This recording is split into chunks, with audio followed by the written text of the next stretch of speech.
Today's retro relaxed. I was gonna ask for a live. My bad. Do you want? Can we just restart that? All right.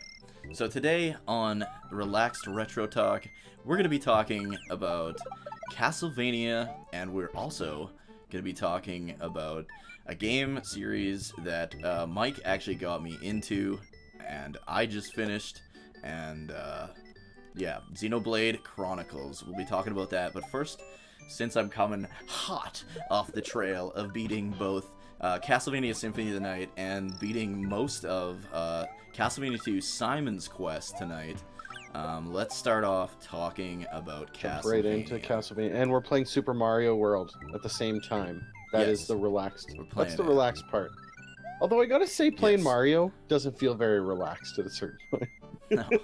No. The controls are slippery. Oh, apparently I've played this. Way to play 6. Okay. So yeah, Castlevania. Listen, look, as a kid, I never appreciated Castlevania. I never got into Castlevania until, like, recently. How do I make this go You have away? to wait until it sings its little song. You can hammer on A or B or start or something like that, but yeah. Okay. So I never actually got into the games until way later on. And it wasn't for anything other than the fact that I didn't have the games easily accessible to me. They weren't games like your stereotypical 80s kid, 80s 90s kid had the Mario games, or if you're a Genesis, you had the Sonic games. You typically didn't have Castlevania. Typically. Oh, what am I doing? Idiot.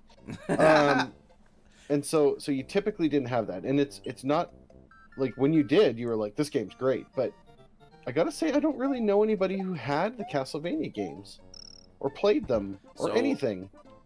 Oh, see, this one's talking about. We're both so bad at Mario. Okay. Full disclosure, I am not this bad at Mario World. There is input lag on the Switch version because it's an emulated copy of it playing on the LCD screen. And we're playing online. Like, there's just so much to it that it's like that's the reason why you spin jump those guys to murder them. But I mean, come on, like I underjumped it on that last one. That's why. Oh, okay. I see. Anyway, sorry. Go. But yes, so with Castlevania, the first time I ever played Castlevania, the first one, and it seemed like you got a point.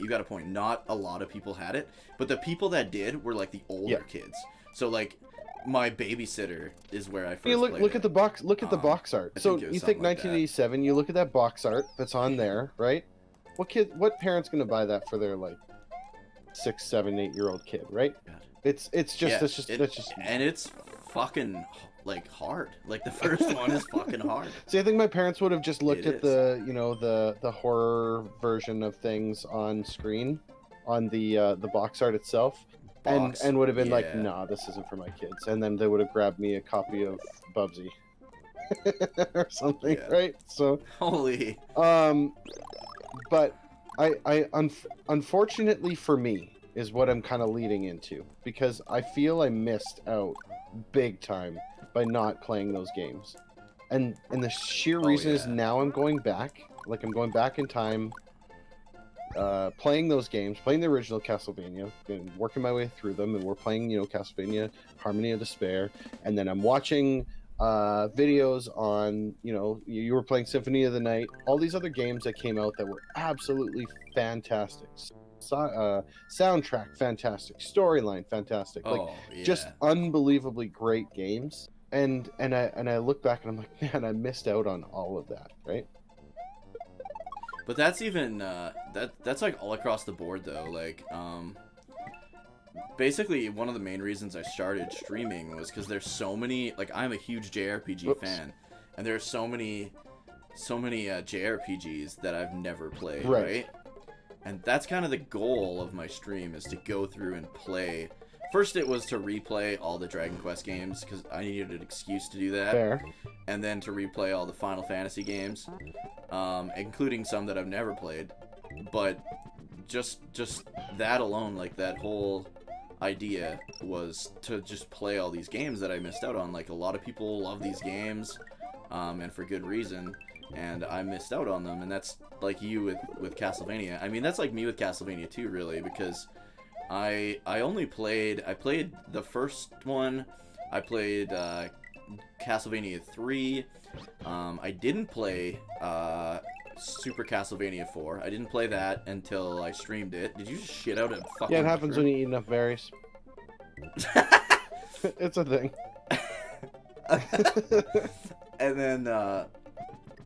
I played Super Castlevania 4 for the first time on stream.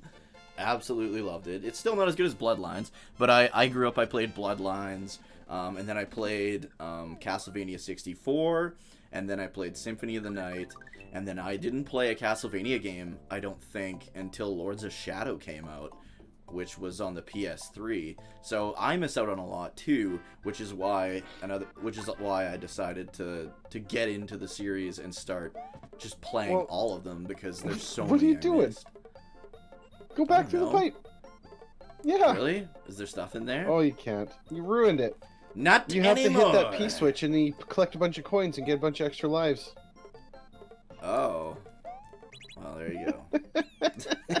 I told you, man. I didn't really play. I didn't play. I play all these heavy, crazy games, and oh man, I'm really not good at Mario. Yeah, I played a fuckload Have you of Mega guys Man, played a Pong fuckload of- before? That game's crazy hard. I have played Pong at Pong? Chad's house. Chad had the whole paddle thing. Was it Pong? But that's where that's actually where I played Castlevania 2. Like on my stream I was saying, like, I've played up to like the first end of the first mansion before at a friend's house, and that was at Chad's place, and he told me I didn't know that. told me where like that flame thing is, and yeah, he told me all that stuff. So that's where I That's actually kind played of helped out Castlevania then, 2 before. Obviously. Yeah. Because that is yeah, the that thing. definitely Look, helped. that is the thing. Obviously, Castlevania 2 gets a ton of hate because of the angry video game nerd thing that he did on it, talking about Yeah. how terrible it is, blah blah blah. But the thing is that and I had said this to you in I think just in the text message there, that it's filled with quirks, right? It's got those NES things where it's like something stupid happens and then you die, or something stupid happens and you've got to just somehow know that you go to the far side of this cliff carrying the red crystal so that you talk to this guy appears so you can talk to him, and then a tornado shows up and takes you away, right? Like, Yeah. there's no possible way you would know that without just knowing it. Somebody telling you, or But the thing, But it does say, here's the thing, it does say, wait for, like, because you find those Get the books hints, in yes. each of the mansions. Yes, and I've been writing all of Right. them down, and I So, love that shit. Like, I love those old Yeah. games where you gotta write shit down. Like, I did that in Dragon Warrior 2 when I played it the first time, Dragon Warrior 4. what a lot of people and then Snatcher. Yeah, that was another one that was really good. This is the thing, okay? What a lot of people forget with NES games is they were intentionally cryptic so that you would phone their 1-900 number and make them more money. Absolutely. they were That and done the that way fact that a intentionally. lot of these games, translation back then, even on the That's another PS1, thing to it. wasn't what Absolutely. it is now. Like you play Final Fantasy 9. I think after Final Fantasy 9, because 9, or not 9, sorry, 7. Yeah. Because 7 was such a hit, that's when they finally They're were like, like, oh, we should probably It would translate probably be this a good better. idea for us to spend some more time so that we don't get this guy R-sick. Yeah, because there's not a lot of that in 8 or Yeah. 9, like, if any. But 7 is there's loaded a with it, little and bit. it's part of the charm, really. Yeah, I mean that's the thing. It's funny because it's part of the charm, but only because it is the game that it is. If it was any other game, it would be crapped on so hard. It could be, Right? yeah. It Because could be. because the thing is, it's like, and myself not excluded. I'm the exact same way. You were supposed to kick that shell up, get the P switch. There's the thing. You missed out on all this stuff. But myself not excluded, I give a pass to Final Fantasy VII more than any other game, simply because it's Final Fantasy VII. Right? It gets a pass Yeah, because of my nostalgia with that game. yeah, that's So- true. So I mean, with that being said, translations and stuff obviously changed as it goes, and to be perfectly honest, Well, even- Castlevania is no different because you look at Rondo of Blood; it wasn't even released in North America. It's said it wasn't said even to be released one of the here. best Castlevania games ever. It wasn't even released here. Yeah, until way Well, later. and then even Symphony of the Night's translation is really bad. Like, that's why the newer releases are redone. Like, they redid everything because the translation was bad in the first. And again, part of the charm. Yeah. What is a man but a pile of miserable secrets? Have at you. Like, you know what I mean? Exactly. Like, that is what everyone remembers from Symphony of the Night. You see that? You see the P-switch? You see how important the P-switch is? You've got, like, things, man. Dude, okay, so here's the thing. When you enter the realm of Super Nintendo, you're entering the realm of, like, my actual childhood, right? I could lie and tell you that it's the NES, but that's a bald-faced lie. We had an NES, but we never got any games for it because we were little kids. My parents didn't have a ton of money, so we got the games that we got. Yeah. Which were good games. We had, Mario, Power Blade. We had a bunch of stuff. Dude, Power Blade's so good. But I mean, you kind of play what you had. It wasn't until Super Nintendo. My older brother bought a Super Nintendo with money that he made by cutting lawns. Because he was working at the. His Super Nintendo, he's cutting lawns, dude. He made a boatload of cash, saved up a Super Nintendo, and then bought the kit that has the this game. Oh, really? Oh, you should have just waited. Yeah, should have. Oh man. There we go. Yeah, there you go. Whee! Fucking Shadow Realm that bastard. And so anyway, we played a ton of Super Nintendo games because my older brother was making money at that point. He was able to buy his games. The same reason why I was able to play PS1 games. It wasn't me. It wasn't me at all. And while he was out cutting lawns, you were playing his Super Nintendo. Super Nintendo, and then eventually his PS1 and saving over his copy of Final Fantasy VII, which got me banned from his PS1, right, which I spoke about in a previous. So I think you did, yeah. So the thing is, but yeah, when it comes into the Super Nintendo, man, I know what I'm like. We played the ever living crap out of Super Mario World. Like, you probably don't know this, but every stage that has a red dot on the map has more than one exit from it. Yeah, it's like a splitter. There's like a different route ending or exit or something. Like I have played this. I just no. That's okay. That's okay. Yeah. Oh, jeez. Okay, now go back. He's come back. He's back. Oh, you didn't go far enough over. That's okay. So this guy, fun fact, when you do this, okay, I don't want to die here, but what? This guy controls exactly like Ray the Flying Squirrel from Sonic the Hedgehog. Nice. So, yeah. I'm half decent with the cape, where I can basically fly through the entire level. That's nuts. Yeah, I played this at my auntie's, but I've never figured out how this thing works. I know there's a pattern. Is it just RNG? No, there's a pattern to it.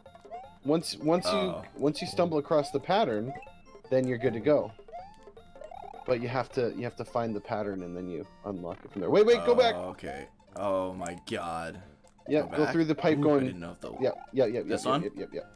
Go down. There you go. Oh yeah. Oh, dude. Run up the pipe and just do some flying. This is where you can run. Do some sweet flying.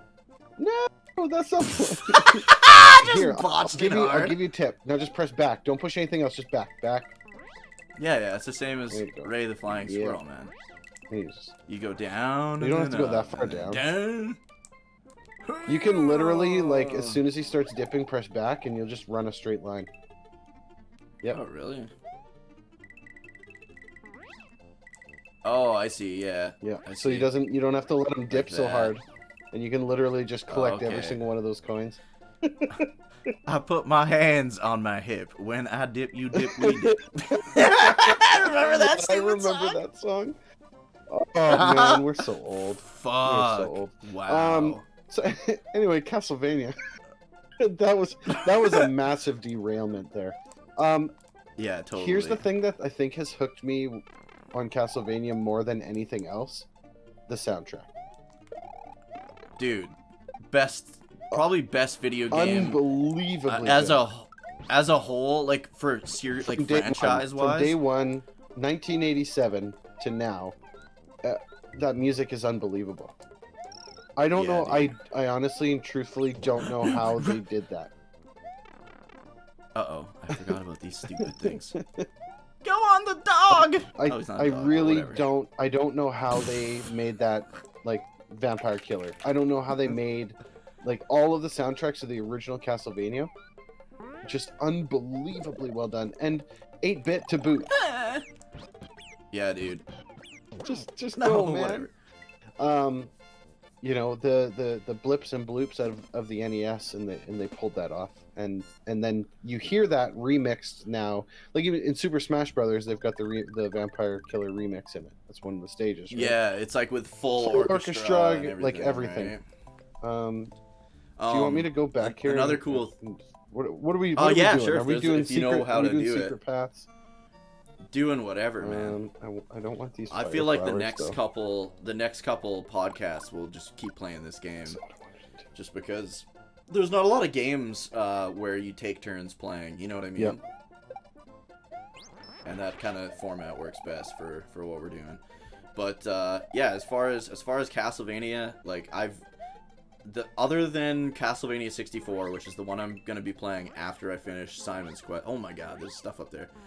Other than that one, like, they're all fucking super good. 64 is like really bad, and it's kind of funny because Fates grew up playing Castlevania 64. Okay. So like he's got, well, he played Legacy of Darkness, which is like it's like a patch, like a DLC, if you want to say, for Castlevania 64. Okay. And he has like all these like amazing memories growing up playing it as a kid, and I'm like, no dude, it's like they're like the worst one.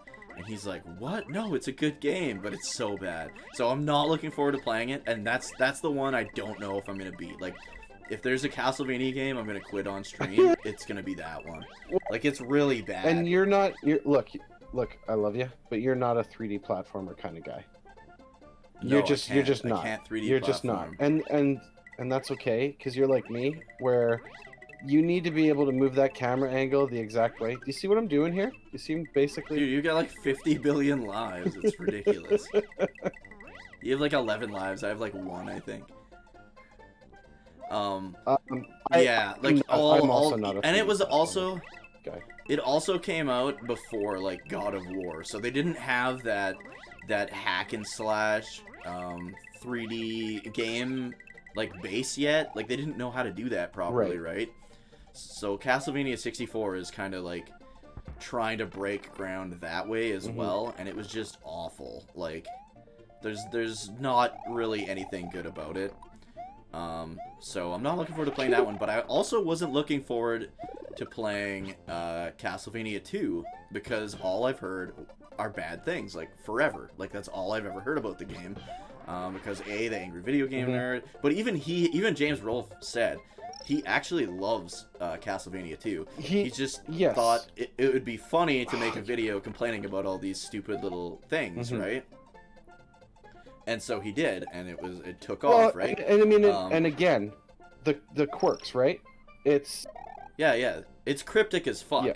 But if you've just seen the angry video game nerd video, it's still... Oh, is this the exit here then? Let's like pop the key up. Even if you've only seen that video, you know how to do the tornado thing, and that helped. Like, that helped me a lot. He identifies some of that stuff, but I mean, the thing is that... And the kneel before the water and stuff like that. There's stuff like that makes it a real rough go. So I mean, but once you know it, then you're good. Then the golden. game's good again, right? Because basically it's Castlevania with RPG elements.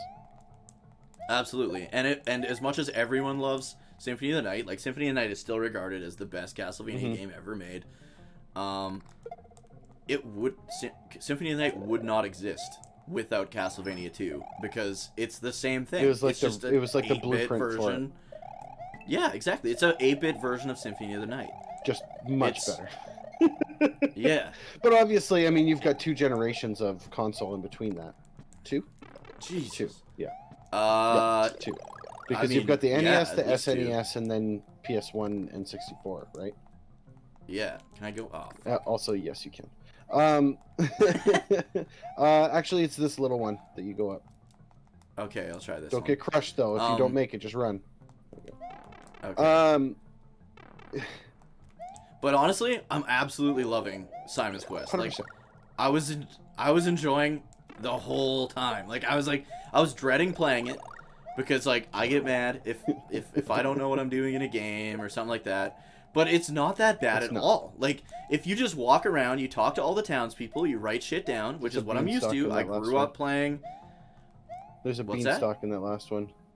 Oh, is there? How the fuck am I supposed to get it though? And kick it up. Oh, and throw it up. Don't spin jump on the blue shell, but grab it, pick it up. Do I just hold up and then let go of the button? There you go. Holy fuck. But I'm absolutely loving it. Like to me, writing stuff down is not a bad thing. That's the NES experience. That's the way you needed to play it back in the day. There was no internet. And You're like not going online to find those things. Nobody was talking about it, and even if they were, it would have had to be your buddy. Yeah, you would have friends that beat it, and you're like, oh man, this is how I got here. Yeah, just like Chad, just like how Chad showed me how to get all the way through to the end of the first mansion, and like that shit is just like, I don't know, that's what we like lived off of back then, and I can see why people. Oh my god, dude. I can see why people would be frustrated playing it, like definitely if you don't have the patience for that, which normally I don't, but I love Castlevania, and I'm absolutely loving Castlevania 2. It's honestly it's up there as one of my favorites so far. Like it's one of my favorite Castlevania games, which is super weird to say, but it is. It's really well done. It's an experience. Exactly. You feel like you're on a journey, Like I've played. Have you ever played Zelda 2: The Adventure of Link? I've kicked it up, but I've never actually like played it. Okay, so Castlevania 2 is like a non-shitty version of Zelda 2. It's like a really good version of Zelda 2. Like Zelda 2, I absolutely hate that game. It's unnecessarily like difficult in like all the wrong ways for all the wrong reasons. It's not fun almost at all, and it's tedious as fuck. Simon's Quest is so fucking good. Like it helps you. Like if you die, it knows that it would be a nightmare if I have to think that Zelda 2 came out first, and the guys that made Castlevania 2 played Zelda 2 and were like, okay, we can't have our game work like this or it'll be a fucking nightmare. So when you die, guess what? You spawn in the exact spot you died in, and if you get game over, guess what? You lose your hearts, but you keep everything else, and you're in the exact spot you died in. Because if we don't do that, this is going to be a bad game. I feel like they played that and learned from that and made it a fucking good game. It's a good game. It's very likely. It's tough. It's tough to say because there's a lot. There's a lot good. This is what I'm talking about with the input lag, dude. There's a lot good about it, but then there's like the moments where it's like, you now possess Dracula's heart. Oh yeah, but again, that's just bad translation. But again, it's just like there's stuff like that makes it kind of janky, right? There's the translation component of things. The gameplay stuff is solid, but again, absolutely, you can tell it was made in the hit the P and then drop that, knock everything down and run. What? No. Oh man. Oh, will I die if I go down there? Go down there. You're supposed to knock them all out. You get like 3 lives for killing all these guys. Oh, really? It's all good. It's just you can tell it grew up in the 1/900 Nintendo region of life, right? Oh yeah. And the other thing is, if you had the Nintendo Power, they did an entire Nintendo Power issue on that game. If you had, I might even have it. I was gonna look for it because I have a fuckload of Nintendo Power magazines, and I do plan on doing a video on Nintendo Power and just gaming magazines in general. So good. Like I have a whole bunch of tabs. Dude, I miss gaming magazines. Dude, I still read them. I like go back and read like lots of them because I have Final Fantasy IV, which is one of my favorite games of all time. I have the Nintendo Power that has that guide in it. I have the Dragon Warrior one. It came on its own. It's just the whole book. It's just Dragon Warrior 1. What else do I have? I have so many. Like Mega Man 3. There's all these like little tricks that you don't even really like. I never even found on like GameFAQs, but they're in Nintendo Power. Like if you hold down A and down or something, A and up or A and down on the second controller when you're playing Mega Man 3, it like deactivates gravity, so you could just like jump super high and super no far. kidding. Yeah, there's all these little things. Nintendo Power was such a good magazine. I greatly miss magazines in general, but I greatly miss gaming magazines because there was nothing more satisfying than finding out like the games that are coming out in an issue of a magazine, right? And so the thing is, people are like, well, what are you talking about, Mike? We get you get like these big announcements at E3, and you get these or trailers. But the thing is, it's like the shine is gone, right? Yeah. It used to be, and you don't really get an explanation anymore either, right? You get the trailer. It's almost always a cutscene. And it's always never... the same thing. If you watch any trailer on the planet right now, it's always this summer, boom, coming, boom, like it's got these coming on your chin. It's always kind of a very similar experience. And it is. It's not a bad thing. Look, I'm not trying to be a snob and saying that they shouldn't do it anymore. I'm just saying that as a kid, grabbing that Game Pro magazine or that Nintendo Power magazine and going through it and finding out about that new game that was coming out that no one's ever heard of, and then you can be like, oh, I learned about Pokemon from a Game Pro magazine, for example. That's the other thing. Like there were so many games that nobody was playing that. Because Nintendo Power would show so many games, and because it's Nintendo, they'll tell you the game's fucking amazing, even if it's a pile of shit.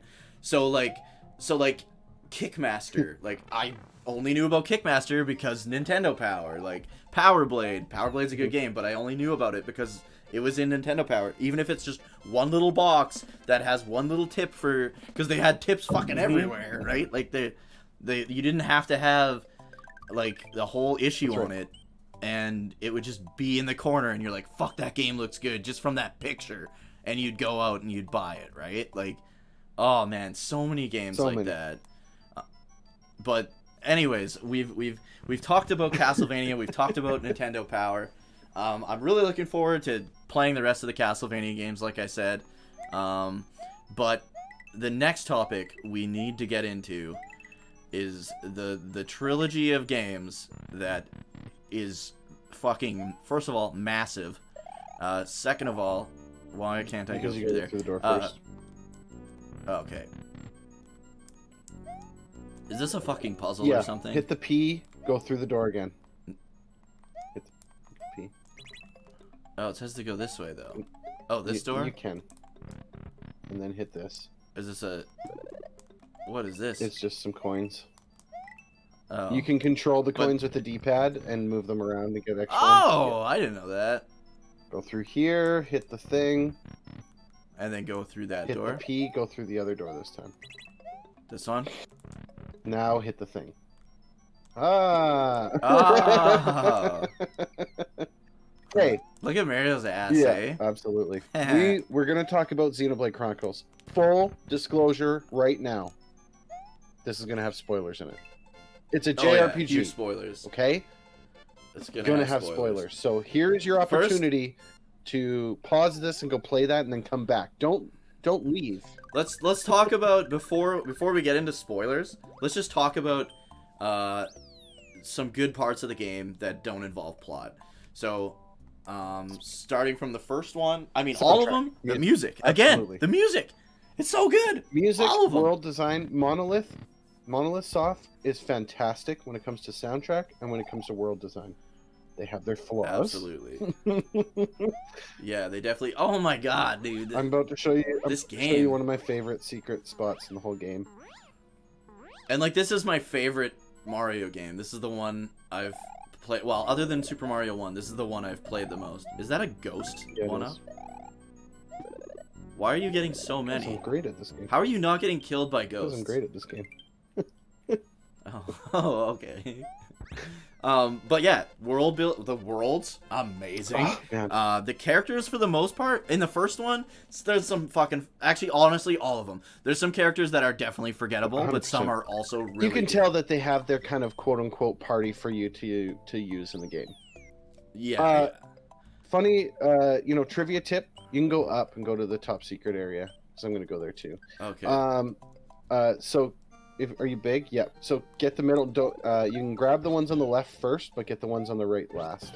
Always get the ones on the right last if you pick up the ones on the left. Not get the ones on the... Oh, really? Yeah. Boom. Feathers all day long. There you go. Oh. Do I just leave? Oh. Oh, I still get my turn too. Okay. Right? So here's a little trivia tip for you. Monolith Soft was assisted in building the world for Breath of the Wild, which made total sense. As soon as I learned that tip, as soon as I learned that little bit of trivia, I was like, that makes so much sense. Because one of the things that I loved about Breath of the Wild was the world of it. Right? And that makes total sense because that's the only, obviously... That's like what I like. That's like right that's up my the alley. one thing I liked. So many good things about the Xenoblade saga. And I never played the OG like Xenosaga games. Or oh yeah, and Xenogears. Xenogears was fucking awful. I never like, played them. Full disclosure, has a huge fan base, but if you go back and play Xenogears, that game is the clunkiest piece of shit you may ever play in your life. To be honest, it's really bad. I tried to like it. The story was good. The game stops existing after the second disc. Yeah. I remember you streaming it, and I kind of tuned it out because it was like, I don't understand what's going on. None of this makes any sense. And then, not only that, but the camera was fucking abysmal. The controls were abysmal. They tried to put platforming in it when you can hardly... The camera zoomed in on the top of your head at the floor most of the game. Let's try this. Wait. Oh, never mind. Ah. Like Xenogears was awful. I did not like it. I wanted to like it too. That's the thing that really hurt me. I think that's why I hate it more. Base, right? Like everyone's like, this game's so great. So you play it and it starts off really good. And you're like, okay, the combat's really good too. I can get behind this, and then all of a sudden things just grind to a halt and crash and die. But in the Xenoblade Chronicles 1 and 2, I didn't play X. I know of X, I never played X. Right? Yeah. The thing for me, I played Xenoblade Chronicles 2 on a whim. I never actually knew anything. Yeah, why did you pick it up? I had no idea. I was in a game shop. I was looking for a new game to play on my brand new Switch that I just picked up. And it was recommended to me as from someone in the store. It was in GameStop, and he was like, "Oh, okay." I was like looking at it, and he was like, "That game's really good." And I was like, "Oh," he's like, "Yeah, if you like JRPGs, that game is fantastic." I was like, "Oh, I like JRPGs." He was like, "This one's absolutely worth it."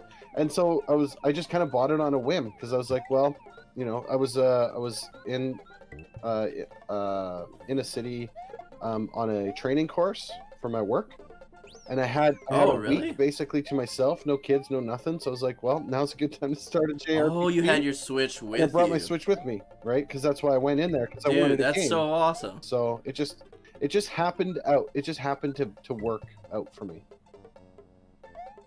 And what was the last JRPG that you really got before into Xenoblade Chronicles? It would have been Final Fantasy VII. Honestly. Yeah, that's what I thought. Because I never played. I tried so hard with JRPGs. I gave Final Fantasy VI a really solid try, and it was absolutely great. You got fucked in it. No, my game corrupted. Yeah, that's what I mean. You got fucked. My game corrupted. It's not that you didn't enjoy it. No, it was a fantastic game. You got fucked, and you didn't want to start over. You got burned hard. All the way, for anyone who's familiar with Final Fantasy VI, I got all the way to right where you get the airship. So however far along in the game that is, it was a good long time. And the first time you play, obviously, it's always longer because you don't know what you're doing, right? Yeah. Did I really get 99? No, I didn't. No, I got 100. What? I'm good. Bonus stage, man. Woo woo. There's bonus stages? Dun, dun, dun, dun, dun, dun, dun, dun. Dun, dun, dun, dun, dun. Oh, this is toast. But anyways, so Anyway, you picked up Xenoblade Chronicles 2. On a whim. Yeah, what an awful run there. I thought you did good. I picked it up on a whim, played it, and it hooked me right from the get-go, right? So Xenoblade Chronicles 2, you launch into the Argentum Trade Guild place, and you're kind of left to your own devices. And typical Monolith Soft, they don't explain anything. But I didn't have that's sometimes a fault, 100%. right? I didn't have any at all experience with Monolith Soft games up to this point, right? Like, this is literally my first Monolith Soft game, with the exception of the 15 minutes of, what was it, Xenogears or Xenosaga that you lent me and I never played again. Yeah, Xenosaga that I lent you for 17 years, and you never played it. Outside of that, Xenosaga was good too. It was just slow. There was things about it that I didn't like, but for the most part, it was pretty good. I got addicted to playing poker in it. I spent probably more hours playing poker than I did anything else. But nice. And so I picked it up on a whim, got hooked immediately, and then that has to be one of the first games in the longest time that I've played that has been like, after I finished it, I was like, I had like an addiction feeling where I wanted more, right? Like, it was legitimately sad that the game was over because I couldn't play it anymore. That's how much I enjoyed it. And that's why I had sent a message to everybody, and because we have a group chat, right? And I had sent a message to them that was I was like, I'm gonna actually go out on a limb and say this. This is probably one of my favorite games ever. And everyone's like, bull crap. Like, because you don't say that about current gen games anymore. You don't say that about almost never. Gen games. You say that about old games, things that you like when you grew up and you have those nostalgic feelings for. Those are the games. Yeah, I'd say it's even harder for a new game. It's next to impossible to get that than it is an old game, because you grew up playing the old game. You've got that attachment already, that's exactly right? it. So that's why I was like, well, like I didn't even know. But the last part of the game, and you streamed it, right? So basically, from the part, okay, we're dipping into spoiler territory now. Yeah, now it's spoiler time, boys. From the point in time when Mithra's fully awakened, I played that game straight from that point to the end of the game. Holy, that's a lot. It was like 4 o'clock in the morning. I couldn't like the stop. green when it becomes the green bitch. It was like, I think it was like a 9-hour shot. I couldn't stop. I needed to know what happened next. It's just so good. You can always run back to the top secret area, by the way, to patch yourself up. Oh, okay. So it might have been a little bit after that, but I got to tell you, it wasn't too far after, because I played it for like 6 or 7 hours straight, just right to the very end. And I mean, obviously, a lot of that stuff is cutscenes, right? But I mean, oh my God, such a great game. Everything about it, I just loved it. There was, and again, there's a lot of like stuff, because like one of the things you said you were the most worried about was kind of like the real cringy stuff. Yeah, and it wasn't at all. There's like one scene. So everybody that, for me, I don't like that shit. Like, I hate when shit gets too weeby, I call it, like too anime shit. Like, I can't do the Tales games because of that. Like, they're too much. I can't do it. And everything I heard about this game was, it's just like, just wait until the blushy crushy part. Yeah, that is the only part though. That was the only part in the whole game. There's like one or two scenes and nothing else. Nothing else like that. I was expecting to kind of hate it because of that stuff, and I ended up loving it. The story was so good. But first I want to talk about how so you played the first one. Or the second one first, and then I played the first one. Played the shit out of it. Told me how good it was when you first beat it, which was quite a while ago now. And then they, shortly after you told me about that, that's when they announced that they were doing the remake of the first one. And then I was like, holy Lord. and then I was like, okay, well, I want to play this series because you haven't talked about a game like this ever, right? It's been a long time. I typically don't recommend games to you. I typically don't. Yeah. Usually I'm like, I'm a pretty fussy guy. even Like when it outside comes of to that, games, like, I'm the games that I have been playing up to this point. Let's be honest. Current gen games typically first person shooters, third person shooters, sports games. yeah, and I don't like And most of that. that's That's kind of not my the thing. that's kind of the gist. Now that's obviously been changing as kind of things have been coming out a little bit more retro, a little bit more, harken back to the old days kind of thing. You've got a lot of like the collections that are being released, which Yeah, is collections coming out. super great. You see that? Did you see me take that guy out? Yeah, dude. But it's so tough to get an actual good game, and that's why it's like, man. So I can't. But so you recommended it to me, and like I said, I'm a really fussy guy when it comes to games. Like I know what I like and I know what I don't like, so I try to avoid stuff that I don't like. And because of what I've been hearing online about the fucking waifu wars shit, I was super sketched out on it. But I was like, you know what? I'll play the first one. If I don't like the first one, then fuck it. I played the first, bought the first one, like the definitive edition or whatever it's called. Absolutely loved it. Like, oh my god, like, it's the first like really good JRPG I played since Dragon Quest XI, and Dragon Quest XI is my favorite game of all time. Again, super weird because it's fucking new, and usually that's not how that goes. But I fell in love with Xenoblade Chronicles 1 because I love we talked about it, I think, on the first podcast, how I just love exploration and I love grinding. People might not like that game because there's fucking tons of grinding, but I love it. I love which is grinding. why mathematically you should have liked Xenoblade Chronicles X, because that's what the game's based around.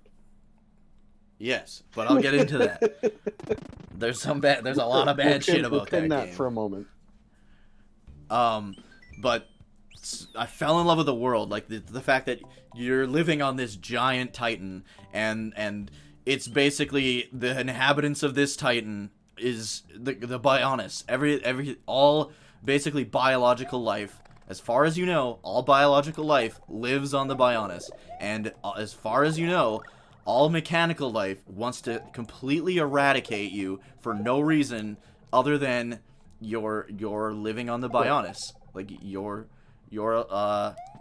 fucking biological life form, so it wants to kill you. And that is like basically the plot through most of the game. And then all of a sudden, these huge fucking nuclear class fucking twists start happening. Like monolith and their twists, which is also something it's so good, man. Honestly, I really appreciate the fact that they put those in. It was so good, and like you said, compared to 2, the twists don't hit until much later in the game.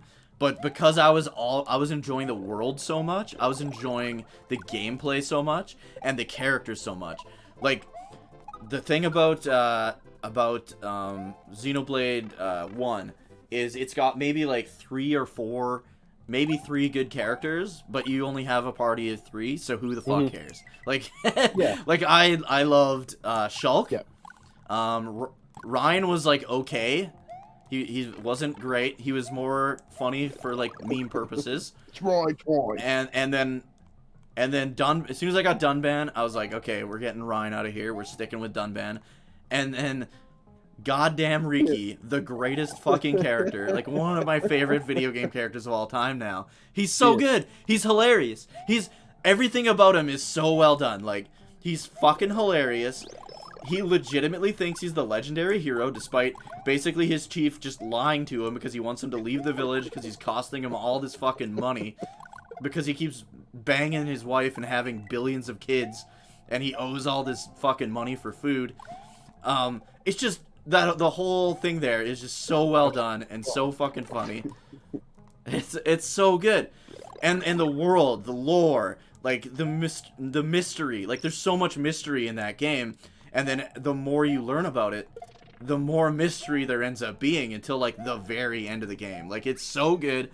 And then you've got the Monado, like everything about the Monado. Like, the minute it was like, oh, I can't nothing can hurt you can kill the Mechon with the Monado, but you can't hurt these faced ones. And it's like, why? Fucking why? And then you talk to fucking steroid Jesus, Zanza, And he's like, I'll unlock the power of the Monado for you. And you're like, okay, something fucky's going on here, because he's a little too happy to be doing this, right? And then you're like, what are you doing? I start selected because I didn't want to go there, and then I remembered that it's got two. I'm an idiot. Is what it is. Okay. So anyways, you get it unlocked. You get the Monado unlocked, and you're like, what do you mean? Why? How come, like, kind of the bad guys want it unlocked? This isn't good. Something's going on here, right? I don't like this. And then later on, and then all of a sudden you can damage Faced Mechon. And you're like, all right, dude, I can get revenge for them killing your girlfriend at the beginning. Yeah, killing your girlfriend at the beginning of the game. Well, guess what? Turns out, A, they're not killing people. They're fucking using their bodies, basically, as, like, a fucking device to control these Faced Mechon, and as a Monado shield, because the Monado was basically created not to hurt people. It's impossible to hurt humans. There's that cutscene at the beginning of the game where you're going to use the Monado, and somebody's, I can't remember if it's Shulk using it or somebody else is using it, and they're like kind of fucking up, and they're like, oh my god, and they're like about to cut a person. Just about takes what's her name? Wow. Your girlfriend. I can never remember her name, but the girlfriend chick just about takes her out. I've got to bring that up because I can't remember. Fiora. I didn't even have to look it up. Fiora. And just about kills her, and then all of a sudden the Monado doesn't.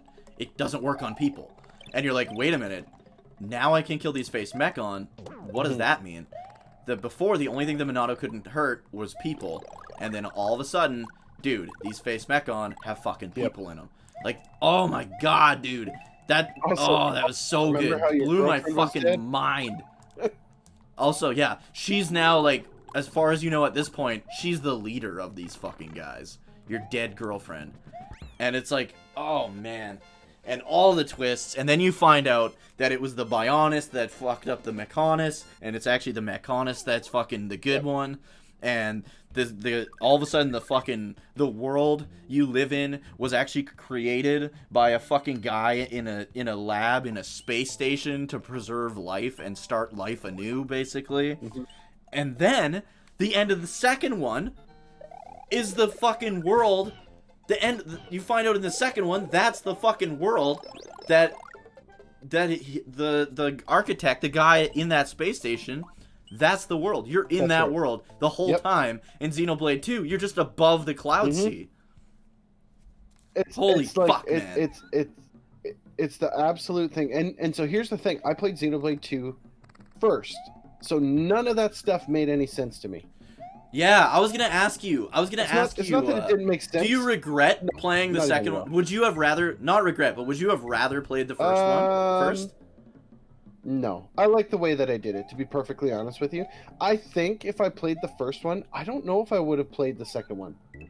Because you didn't like the first one as much? To play the first one, if you go back, okay? Oh, nice. If you go back in time and you find a video for the Wii version of that game, the game is good. The Wii version is subpar compared to the Switch version. Because they made so many quality of life improvements with the Switch version. Where I can't remember some of the biggest ones, but obviously the art got an absolute facelift. The art got completely rehauled, yeah. I won't look it up, but there's a massive amount of things. Like, for example, I think the waypoints is one of them.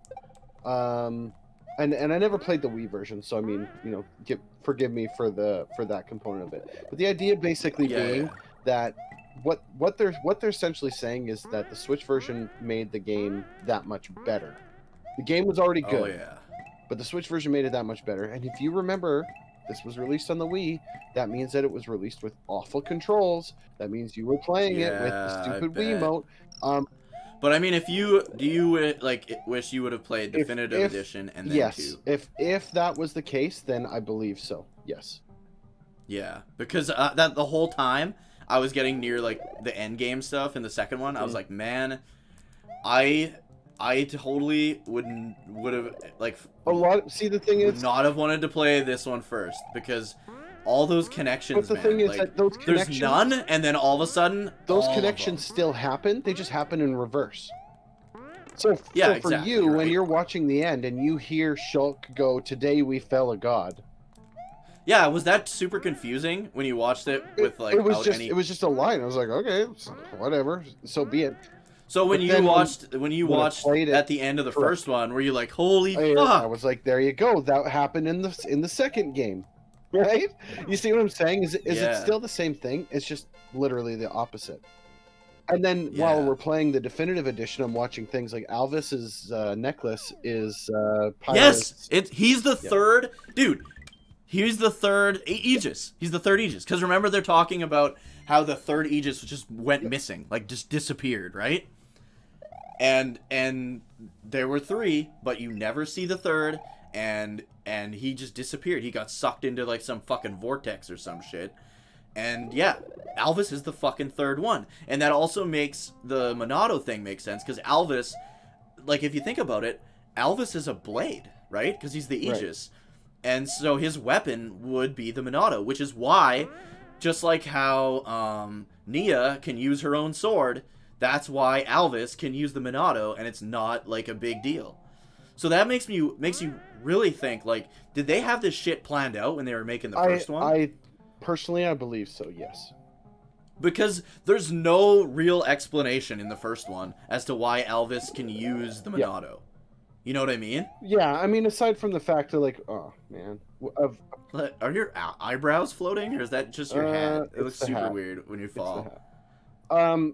They explain it as he's like kind of like the AI of the program that's being created, right? Because basically Right, everything is this is what Klaus's vision was for the perfect world. or whatever. And then But then his half, it's almost like his halves got split into good that's and evil. exactly though, what I was right? gonna say.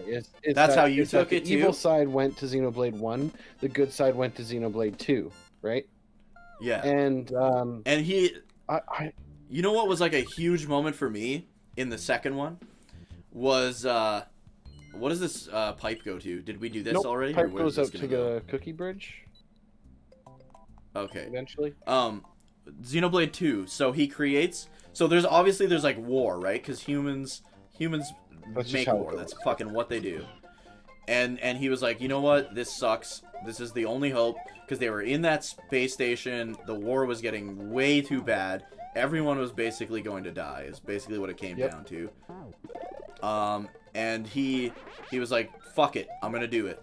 And he did it. Created this. I don't know if he created. Did he create Xenoblade 1's universe, or did he open a path to reach it? I think that's what something that's open for interpretation.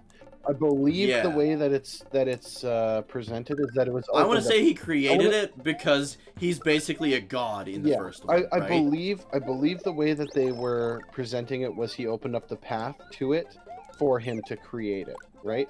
So basically, in the second one, he's a guy in a control room. In the first one, he's literally the god of the universe. Of that world, of that universe, basically. And the thing that really got me, like, yes, there's a real fucking sad part at the ending. Whoa! That guy's from Mario 1! Look at that shit! What's he doing here? Just Isn't this game's version of those the red ones that walk up walls and shit? no, I think both are in here, to be honest with you. It's a separate, okay. Anyways, the thing that really got me was, like, he wanted to do right. Like, he had really good intentions of the whole thing, and he wanted to do right, but he feels like he fucked up. Like, he does. He feels like he fucked up. Dude, those because are just I'm coins. dead. Because he wanted to create this perfect world, and he feels like he let everyone down, and he basically was using that chamber as, like, a prison for himself, because he thought that's what he deserved, right?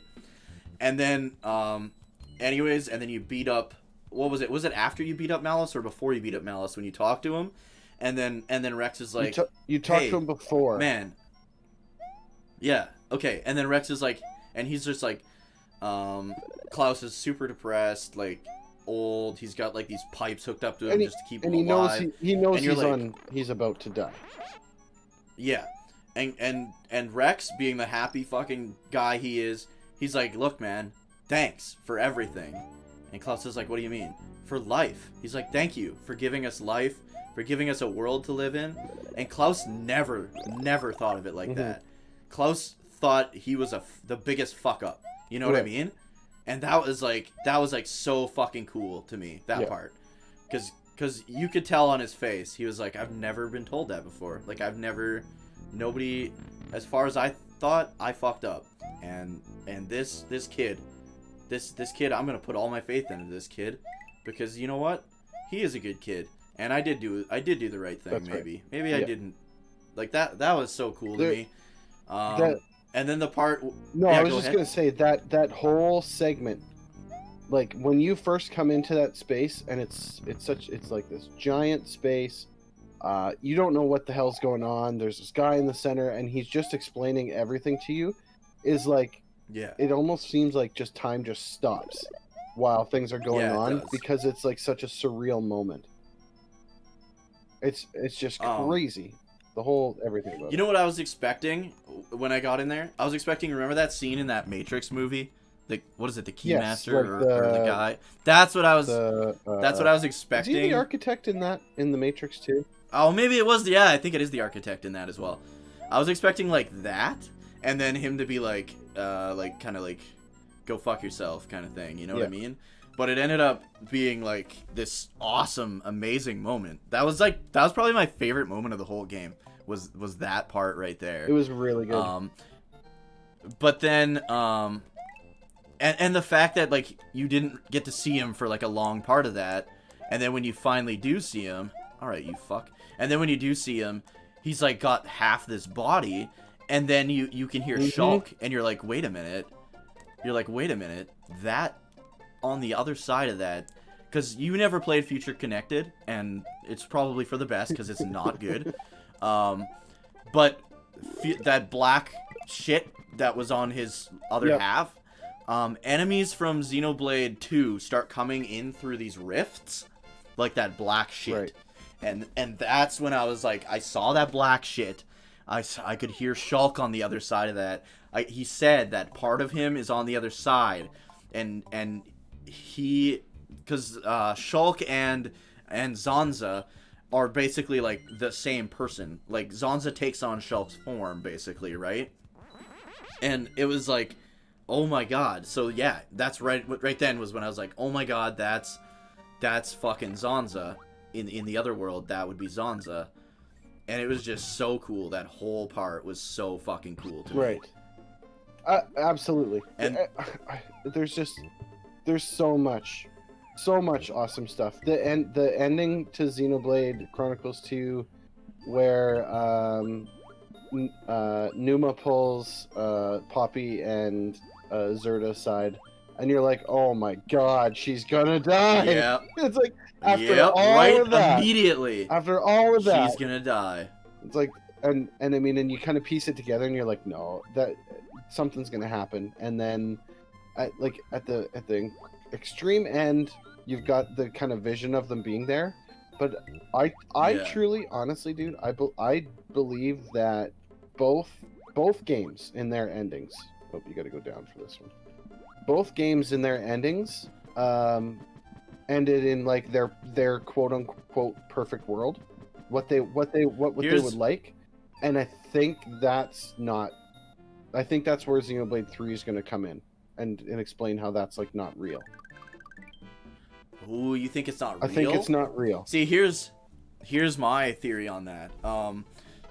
So when they're flying on Gramps, I can never remember his name, so I just call him Gramps. When they're flying on Gramps at the end there, they're like, "There's a rift. We're approaching a rift." Right? They say we're almost at the rift. Hold on tight, guys.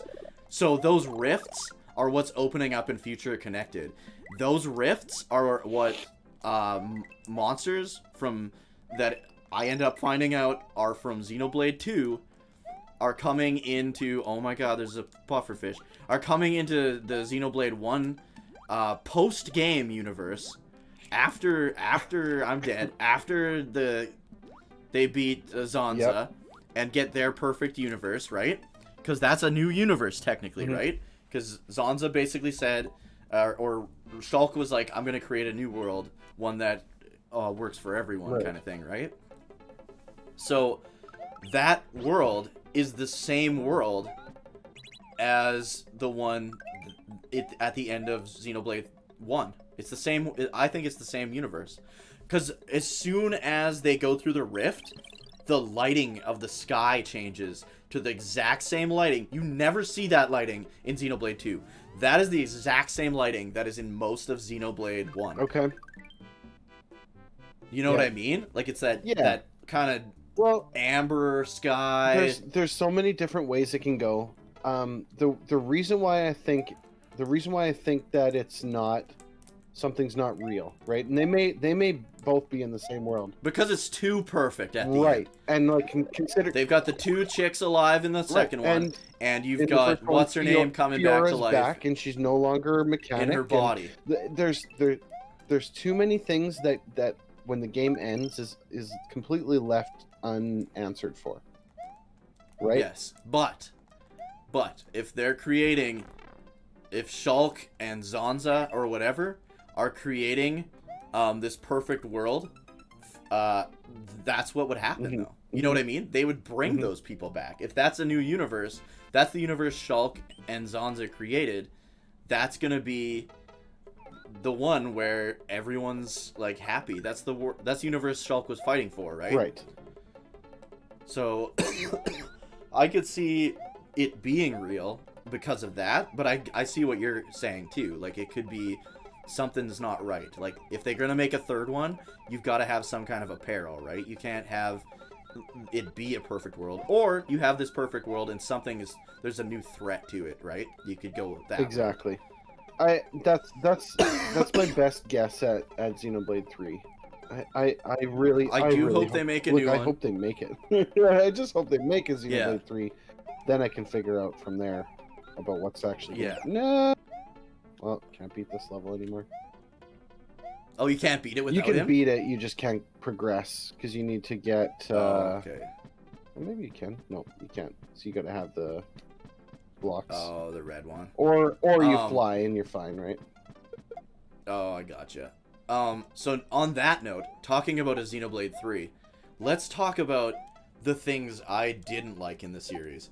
So the first thing I'm going to say about the first game, there are a lot of characters that I never used. Like, I used Charla until I got Riki. Never used her again. Charla. Like, Charla there's a lot was of not a great characters. Character. She was Charla stereotypical was shit. medic, and you can't in a 3-person party. You can't have a full healer. It doesn't work that way. You can't do it. Or they have to be really fucking good. And Riki was a better healer. Plus, he had better. But that's what I'm offense. saying is Riki was a healer plus, where Charla was just a healer, and you can't give up that slot for just a healer because it just doesn't work. And the other thing with the first one is I could see a lot of people not liking that combat. Like, there's so many people that don't like Final Fantasy 12 because of its combat. And if you don't like Final Fantasy 12's combat, you probably aren't going to like Xenoblade 1. The combat in Xenoblade 1, I didn't mind so much, but I liked 2's better. Fuck. That was the problem. 2's combat is really combat good, was but yeah, really well done. because of you're going backwards. Exactly. So if I to can me see that felt like a regression. I was like, well, wait a second, why are we like this? And it's completely different, pretty much. And it's not very intuitive. I found most of the times I was mashing the R button to flip between skills, because I would spend time upgrading or moving them around on my bar, and then I would unlock another skill, and then I'd have to do it all over again. So finally, I was just like, forget it. I'll just leave them where they are. And then memorize the that. maintenance, there was way too much maintenance I found in both games. Yeah, at times. Xenoblade The second one Chronicles you could 2. kind of cheese your way In through. Xenoblade Chronicles 2, you're doing your maintenance because you're swapping your. See, this is where you didn't do this. You Field skills, need to swap fucking those blades. hated them. I hated the whole field skill thing. That was the worst. You it was have awful. to. It added nothing positive to the game. It was so bad. I hated that. That was the worst thing about the second one. That was probably only the only thing I hated about the second one. It was rough. But the thing is, like I said to you in chat, my party consisted of Nia, Tora, Rex. That left me Zeke and Morag for basically field skill mules. So all I did was I loaded up on common crystals, and I unloaded them on both of those guys, so that no matter what, I would always pass my field skills. I just would swap them around on either Morag or Right. Zeke. And like if you think about it, But that all comes down to luck. think about it. Yeah, I hate it. I hate it. I hate gacha. The field skill thing is easy or hard depending on your luck of the pull. Your luck. Because if you get a bad pull, tough. You're gonna have to get a good pull. It sucked ass. And then not only that, but for me, I had my characters I was gonna use, right? But I didn't have the exact blades I wanted on those characters, so I didn't use the core crystals on the other guys. You know what I mean? Because I wanted to get a perfect team. I still, at the end of the game, did not have a perfect team. I still wanted a better guy on my third slot for Rex. That's where New Game Plus comes in. It's built that way. It's intentionally built that way. You're supposed to go and play New Game Plus now, because then you take all the current blades you have with you from this playthrough. Yeah, but you shouldn't have to. You shouldn't have to do New Game Plus to New Game get Plus a good setup. is annoying. Oh yeah. Yeah. You gotta. And then speaking of things I didn't like, one thing I didn't like was in the second one, which is weird because Xenoblade 1 and X didn't have this issue. You couldn't jump in battle, and there were always fucking enemies spawned on cliffs and ledges. Like the amount of times I would just fall into a cliff and die and have to restart the whole fucking map. Yeah. Way too many times. You've got really bad luck when it comes to cliffs. Like incredibly bad luck. Uncanny. Or you spend like 20 minutes fighting a really hard guy and he falls off the cliff at the end, so you get none of the loot. Like that happened all the time in X, and then it happened in 2 a lot too. Like you'd think they would have learned from their mistakes in X, but they didn't. And the other thing is you couldn't attack while moving in 2. That's something I'd like them to bring back in 3. Because in the first 2, you can run all over the place and you're still slashing and stuff like that, right? Whereas the first one, you have to stop everything to walk behind, to get the set up your back attack. Like that was an issue for me too. But as far as that was my only gripe with the second one. And the first one I almost have no gripes with. I think I still like the first one better overall as a game, just because the maps, like the world was huge in that one. It was wide open at all times, and it was huge. The X also was wide open and huge. You had no fucking sense of direction at any point in time in the game. You had to constantly do these shitty fucking side quests in order to open up the story quests. And the worst part of it was, okay, the side quests shit, that's okay. But it'll say, you go to like your office and it's like, do this quest. And you're like, okay, so I have to do this quest in order to be able to continue the story. But I don't know where this quest is. I don't know how to initiate this quest. That was what really brought my piss to a boil in X. And it went on. I got so far in, and then all of a sudden, guys that are like 10 levels lower than me are just fucking destroying me. Because all of a sudden, levels don't fucking matter. And I spent all this time grinding, and now you're telling me levels don't fucking matter? You have to spend 20 hours mastering this game's fucked up combat system? And that's why I never played it. Anyone you talk to who says that Xenoblade Chronicles X is their favorite, the only thing you ever have to ask them is how long did you spend before you were able to get the fights properly? And and it's like 170 hours. They all put like 170 hours. They'll always tell you well over 100. And to me, that's unacceptable. No doubt. And I get it. It's an MMO. Like that game was essentially and you're supposed to play it like an MMO.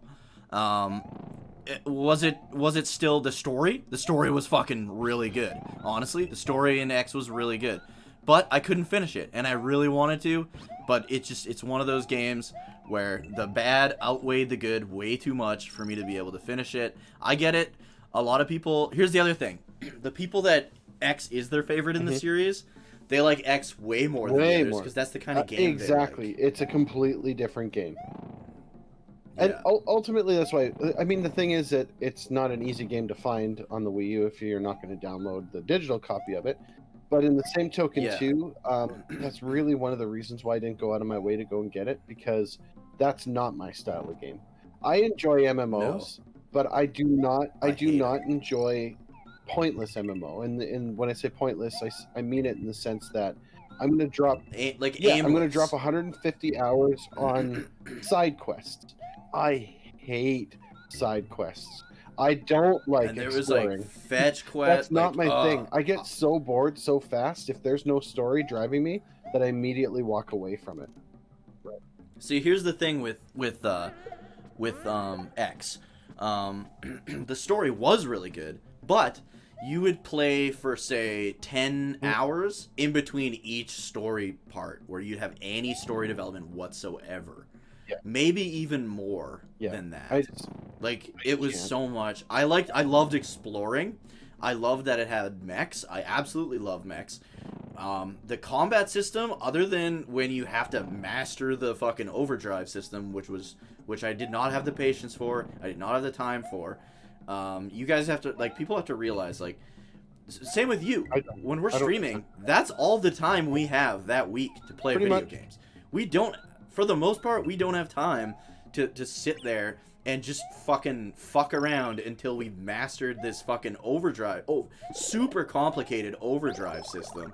Well, we don't have time for that even shit. If it wasn't super complicated and you just needed to spend time doing it to grind it out, I can't. It's I not can't fun. and I'm not going to do it. Because I'm gonna burn myself out on it, and I'll be like, I don't know why I'm doing this anymore. I really don't care. This is stupid. And then it's over. And then it's done. Yeah. And then I don't want anything to do with it anymore, right? So. Yeah.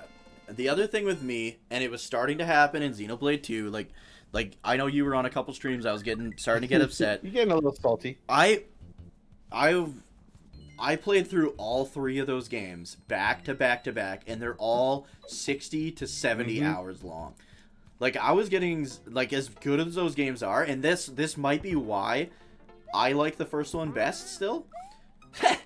But because by the time I was getting to the 2, which is the third one, I was really wanting to play something else. That's why I was pressing hard. You start burning out. And I did love it, but that's normal. To me, that's normal behavior. There shouldn't be a game on the planet that you put in 200 to 300 hours and still play it like the first hour. That doesn't make any sense, right? Because that's just not real. Some people can do that, and hey, I applaud you. If you can actually pull that off, I applaud you, because that is not something that I'm good at. I can't. No. Come on, I just want that. But then the other thing is there are a lot of things that X did do really well. That I do when they do make a third one. I really hope they do add it. Like the fact that every character has a ranged and a melee attack. I really like that. I think the second one would have benefited from that. That would have been super cool. You can just switch on the fly. You just press triangle or X, I guess, on a Nintendo controller, and all of a sudden now you're doing ranged attacks. I think that's really cool. They could really, if they used the same system as Xenoblade 2, their combat system, guess what? Now you have all these extra moves you can do. You can do all these ranged arts, right? I think that's something super cool they could do with the third one. And also, jumping in battle. You gotta have jumping in battle. If you're gonna have potions spawning up on ledges and stuff. Oh yeah, one thing I really have to mention about the entire series is how fucking seamless the battles are. Even if you don't like the battle system, there is zero menuing at all. You don't have to fucking cast a spell. You don't have to fucking go through menus to use items. You don't have to, everything's so smooth. That's another thing I really love about the series, is it's just fucking like butter when you're in combat. You're not having to, I love turn-based combat. Don't get me wrong. But I hate action combat. I hate action RPGs for the most part, because they're either bland as shit, or they don't work. Like, they don't work properly. And then you've got Xenoblade, where it's like, oh my god, there's no menuing. It's a full-on action RPG, and it's smooth as fuck. Absolutely. No, it was incredibly well done. That's for sure. Oh, there we go. But I mean, we've went on for quite a while here. We'll finish this stage, and then that's probably enough. But is there anything we missed that I'm gonna go through my notes here quick, because I don't want to cut us off, because I did write a whole bunch of notes. But let's see here. Yeah, I mean, if you haven't played Xenoblade Chronicles, play it. I agree. Even with the spoilers we just dropped, it's still, they're all amazing games, other than honestly, X, unless you love MMOs. I agree. Then play it. See, the thing is that now the definitive edition's out, I think you should play 1 and then play 2. Yeah, and you can totally skip Future Connected. Look it up on YouTube. Just watch a quick. Not good. Just watch a quick Let's Play. Yeah, it's not good. It's not good. So I think the only thing I missed in my notes here was what I loved so much again about that whole ending part with Klaus was both games took place at the exact same fucking time, but in different universes. That's one thing I forgot to mention, and that was so fucking cool to Very me. much. Like, because the other thing is, and I gotta thank you, because you didn't tell me fuck all about the second one. You could have ruined it. I would have ruined it. I'm not. You know how I am. I would have ruined it. Well, it was funny because you were like in chat. You're like, hey, I gotta know. Like, is this gonna happen? I was like, it might happen. I don't know. And the other thing you told me, and here's the thing. I don't know how you did this, because when they were announcing the second one, their big selling feature was that it's not connected to the first one at all. There's nothing in the first one, and you were saying they could be the same world, because in the first one they just stick to the Bionis and the Mechonis. They never actually explore their world at all. Like, they don't sail the seas for whatever reason, right? They never leave so you were spaces. Right, so you were like, the thing is, they could be the same world, because they never leave, and I didn't know there was a Cloud Sea. As far as I knew, it was the same. They were on water or whatever, right? Oh, you're at a boss. I didn't even realize. And to me, like, oh my god, like, all that stuff was hidden from me still, and it just made the game so much better. So I gotta thank you for that. I gotta thank you for convincing me to play the game. For sure. Yeah. No, I mean, and that to me, that was the biggest thing, because I had said, when I was in that GameStop and I was talking about it, I was like, well, I never played the first one. He was like, that's great. This game has nothing to do with the first one. They just called it 2 because it's the second game in the series, but it literally isn't connected to that other one. Unbeknownst to me, Final it Fantasy actually style. is connected to the first one, but you just don't find out until the end of it. So, yeah, and you wouldn't have known that either, right? When you just played the second I didn't know one. anything about it, right? So it is. There's so much awesome about it. Honestly, I could go on for days about all the things that I enjoy about that game. But truly and honestly, that's a great game, and the sequel that's coming eventually, number 3, will be good as well. It's so good, dude. So one thing I gotta say though. So I just went through let's see, what would it be? Say 70 hours in both games. So 140 and another 40 plus Xenoblade X. I put, I think, 40 hours. I got to chapter 10 of 12 before I quit. So 140 plus 40, like 180 hours of Xenoblade on your suggestion. When are you going to play the Dragon Quest games? That's what I want. The Dragon Quest. So Dragon Quest 11 is coming. I've got so many games loaded. I have to finish 9. I have to finish Final Fantasy 9. Final Fantasy 9. Final Fantasy 9 will get finished, and then my intention was probably to jump into Dragon Quest 11 at that point. The problem is that for me, I can't go all RPG all the time because yeah, I was gonna say you might want to play something in between just to cleanse the palate. I start getting that kind of clouded over, so I think what I'm gonna do is basically just dedicate a day in the week to the RPG stream, and then that leaves me the rest of it, because I'm still doing my crafting on Wednesday, Mondays I may be Right. doing Baldur's Gate because Baldur's Gate 3 just dropped today, which Oh, super okay. awesome. And then Saturday will be kind of my floater day for whatever I've got, right? But I mean, Oh, okay. I started cataloging the retro games that I have. I've got so many games that I didn't Yeah. even realize that I have that I want to play through them. One of the games that I want to play through, I'll let you in on a little sneak peek. Beautiful Joe. I never played it. I have it. Oh, I I want hated to give it. it a I try. wanted to I love want to it. give it a try. Everything about Everyone it said it's so is good. like everything about it is things I love. Like it references like Super Sentai and Kamen Rider, and I love Super Sentai and Kamen Rider. And then the gameplay I just absolutely hated. So I hope you like it because I want to see. I'm I gonna want to try see it on what stream. the We'll game's. see what happens. I did a little bit of Darkest Dungeon, which the game is really good. I didn't like that. But I gotta tell you, it's that game's hard, and that may be beyond my skill level. Plus, we've got the fishing bounty going on, right? So Oh that right, gets mixed the video into it. game fishing bounty. There's just so much, man. I can't keep up. I do have to double back to Final Fantasy 6. I've got Chrono Trigger. I've got Final Fantasy 4. I've got all these things on the docket that I just don't know which one to start with. I would, if you're gonna do the Final Fantasy games, I would start with 4. I and work your way probably on. will, right? I also picked up Final Fantasy 12. Like I've got a plethora of games to pick up, and I picked up Far Cry 5, by the way. So in prep for the so we fishing can tournament. do the fishing. So that may be fishing that may bounty. be a decent palate cleanser if you're willing to jump back into that world again for a little while and do some multiplayer in that to kind of bridge the gap between Final Fantasy 9 and the other one. Dragon Quest 11 though, I downloaded the demo. I thought it was great. I only put maybe an hour to an hour and a half into it. Oh, okay. But that game too, was good. loaded with twists. If you like the 90s style of JRPG, you're gonna love it. But I will let you know, it is like the full game is about 100 to 120 hours. The bonus with doing it on stream is I get to take my time and but it's not hard. That's one thing.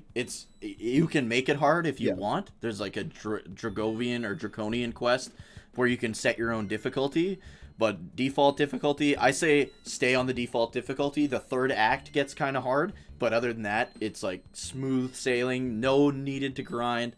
But yeah, the greatest game of all time in my opinion. Yeah, is coming. I'll probably start it before Christmas, that's for sure. But anyways, guys, thank you guys so much for watching and or listening. I hope you guys enjoyed the relaxed retro talk tonight. You guys, if you haven't yet, please check out our Twitch channels. Mine is twitch.tv/Dookie03. And mine is twitch.tv/DGOnline. So go to our Twitch channels, give us a follow. I'm currently playing through Castlevania games. I might crap out Suikoden before Yakuza 7 comes out. I might just stick with Castlevania until Yakuza 7. And Mike's been playing pretty much everything right now. I've been on a bit of a variety. I've got a big stream day coming up on October 19th, where I'm going to be on quite a bit more than normal. So yeah, come check us out. You'll be pleasantly surprised. And of course, please subscribe here to my YouTube channel, youtube.com/Dookie03. And if you come to our streams, ask us about our Discord. We'll get you in to our Discord, and you can also join the video game fishing bounty. All right. So until next time, I'm Dookie03. I'm DG Online. Goodbye and good See night. ya.